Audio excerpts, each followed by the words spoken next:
सेठ Abid Hussain gold king की पुरस्रार खामोशी और एक हंगामा खेज दास्तान।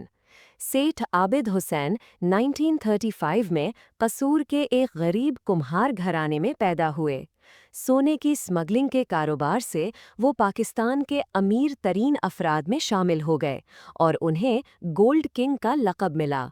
वो कम प्रोफाइल रहे, नायाब तस्वीर और अफवाहों से घिरी हुई जिंदगी गुजारी, मगर रियल एस्टेट और भिलाई कामों में भी नाम कमाया।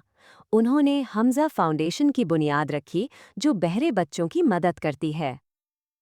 1970 और 1980 की दहाई में उनका असर रसूख उरूज पर था, मगर आखिरी बरसों में उन्होंने खामोशी इख्तियार कर ली। 2006 में उनके बेटे के पुरस्रार कत्ल और 2022 में बेटी के कत्ल ने खानदान को मज़ीद बहस में ला खड़ा किया।